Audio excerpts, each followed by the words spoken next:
Guys welcome back to Edupod. അപ്പോൾ നമ്മുടെ രണ്ടാമത്തെ യൂണിറ്റിൽ ഒരു കുഞ്ഞു കവിത അല്ലേടാ?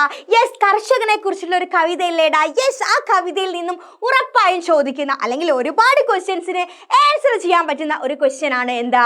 ആസ്വാദൻ ടിപ്പണി. അതായത് നമ്മൾ ആ കവിതയുടെ കാതലായ ഭാഗങ്ങളൊക്കെ ഈ ആസ്വാദൻ ടിപ്പണിയിൽ നമ്മൾ ഉൾപ്പെടുത്തും. സോ ഈ ചാപ്റ്ററിൽ നിന്നും ഏത് ക്വസ്റ്റ്യൻസ് വന്നാലും നമുക്ക് അടിപൊളിയായിട്ട് ആൻസർ ചെയ്യാൻ പറ്റും. ഓക്കെ, അപ്പൊ നമുക്ക് എളുപ്പത്തിൽ നമ്മുടെ ഈ ചാപ്റ്ററിന്റെ ധർത്തി ഹേ ഉസ് കിസാൻ കി എന്ന് പറഞ്ഞ ഈ കവിതയുടെ ആസ്വാദന ടിപ്പണി പഠിച്ചാലോ? നമുക്ക് ഈ ഒരു ചാപ്റ്ററിലെ മുഴുവൻ മാർക്കും നമുക്ക് ഈ ഒരു ടിപ്പണിയിലൂടെ തന്നെ നമുക്ക് നേടിയെടുക്കാടാ.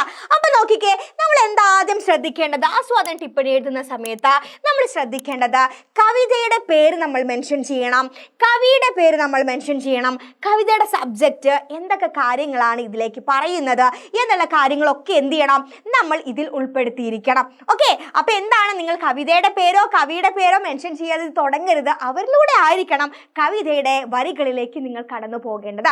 ഓക്കെ, അപ്പൊ നമുക്ക് നോക്കാം എന്താണ് പറയുന്നത്. യഹ് ധർത്തി ഹേ ഉസ് കിസാൻ കി കവി അല്ലെ. അപ്പൊ എന്താണ് യഹ് ധർത്തി ഹേ ഉസ് കിസാൻ കി എന്ന് പറഞ്ഞ കവിത കവി കേദാർനാഥ് അഗ്രവാൾ ജി കി കവിത ഹേ. യെസ്, കേദാർനാഥ് അഗ്രവാൾ ജിയുടെ കവിതയാണ്. ഓക്കെ, അപ്പൊ ആരാണ് എഴുതിയെന്ന് മനസ്സിലായല്ലോ അല്ലെ? ഓക്കെ, പിന്നെയോ കിസാൻ കർഷകൻ എന്താ ചെയ്യുന്നത്? ബൈലോം കെ കന്തോം പർ ഹൽ രഗ് കർ മിട്ടി കോ ജോത്താ ഹേ. അപ്പൊ എന്താ ചെയ്യുന്നത്? യെസ്, കർഷകൻ കാളകളുടെ തോളിൽ എന്താ മുഖമേറ്റുകൊണ്ട് എന്ത് ചെയ്യുന്നുണ്ട്? മണ്ണ് ഉഴുത് മറിക്കുന്നുണ്ട്. വഹ് മിട്ടി മേം ഖാദ് മിലാത്താ ഹേ ഓർ ബീജ് ബോത്താ ഹേ.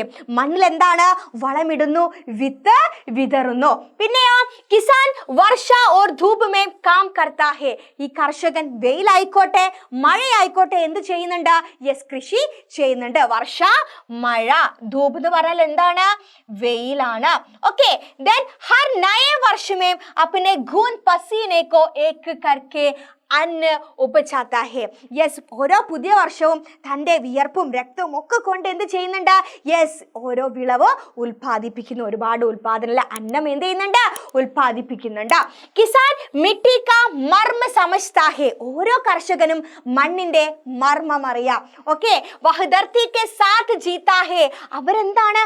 മണ്ണിന്റെ കൂടെയാണ് ജീവിക്കുന്നത്. മണ്ണിന്റെ കൂടെ അല്ലെ, അതായത് മണ്ണിന്റെ കൂട്ടുകാരനാണ് ആര്? ഈ കർഷകൻ. കിസാൻ അപ്പനെ तन की गाद डालकर अर्थात कठिन परिश्रम करके धरती को जीवित रखता है. किसान अपने तन, അതായത് കർഷകൻ തൻ്റെ ശരീരത്തിന്റെ വളം എന്ന് പറഞ്ഞാൽ എന്താ? കഠിനാധ്വാനം അല്ലേ? അതായത് അത്രയും ഹാർഡ് വർക്ക് ചെയ്തിട്ടാണ് എന്ത് മണ്ണിന് ജീവൻ കൊടുക്കല്ലേ, മണ്ണിലൂടെ ജീവിക്കുകയാണ്. വഹ് മിട്ടി മേം ഫസൽ രൂപി സോനെ കാ സപ്ന ദേത്താ ഹേ. അവരെന്ത് ചെയ്യുന്നുണ്ട്? മണ്ണിൽ ഫസൽ രൂപി വിളവിന്റെ രൂപത്തിലുള്ള സോന അല്ലെ, അതായത് സ്വർണം വിളയുന്ന സ്വപ്നം കാണുന്ന പറഞ്ഞാൽ എന്താണ്? നല്ല സമ്പൽ സമൃദ്ധി, നല്ല വിളവാണ് അവര് സ്വപ്നം കാണുന്നത്. ഫസൽ ഉഗാകർ ഹി കിസാൻ മിട്ടി കോ ജീവിത് രഖ്താ ഹേ ഓർ സ്വയം ജീതാ ഹേ. അതായത് മണ്ണിലേക്ക് ഇറങ്ങിയിട്ട് മണ്ണിലൂടെ ജീവിക്കാണ്, അതായത് മണ്ണിന് ജീവിതം കൊടുക്കുന്നു, അവർ മണ്ണിൽ ജീവിക്കുന്നു. ദെൻ ഇസ് പ്രകാർ യഹ് ധർത്തി ഉസ് കിസാൻ കി ഹേ ജോ ഇസ് പർ മെഹനത് കർക്കെ അന്ന ഉപജാതാ ഹേ. അതുകൊണ്ട് തന്നെ ഈ മണ്ണ്, ഈ ഭൂമി ആരുടേതാണ്? യെസ്, കർഷകന്റേത് മാത്രമാണ്. അവരെന്ത് ചെയ്യുന്നു? മണ്ണിലൂടെ അവർ ജീവിക്കുന്നു, മണ്ണിലൂടെ അവർ ഉൽപാദനം അല്ലെ, സമ്പൽ സമൃദ്ധി ഉണ്ടാക്കുന്നു. യെസ്, അപ്പൊ ഈ രീതിയിലാണ് നമ്മൾ ഇതിന് ആൻസർ ചെയ്യേണ്ടത്. ഈ ചാപ്റ്ററിൽ ഇതേ പറയുന്നുള്ളൂ അല്ലെ? കർഷകന്റെ അതായത് മണ്ണിലേക്ക് ഇറങ്ങി മണ്ണിന്റെ കൂടെ ജീവിക്കുന്ന കാര്യമാണ് പറയുന്നത്. അപ്പൊ ഇതങ്ങ് പഠിച്ചോ, ഉറപ്പായിട്ടും ചോദിച്ചിരിക്കും. ഓക്കെ, അപ്പൊ ഇതുപോലത്തെ വീഡിയോസും ഷുവർ ക്വസ്റ്റ്യൻസും ഒക്കെ ആയിട്ട് മിസ് വരും. അപ്പൊ മറക്കണ്ട, ഈ ചാനൽ എന്ത് ചെയ്തോളാം? സബ്സ്ക്രൈബ് ചെയ്യുക, മാക്സിമം ഫ്രണ്ട്സിന് ഷെയർ ചെയ്യുക, ലൈക്ക് ചെയ്യുക. ദെൻ കൂടുതൽ വീഡിയോസിനായിട്ട് എന്ത് ചെയ്യുക? ഇവിടെ തന്നെ ഉണ്ടാവുക. ഓക്കെ, അപ്പൊ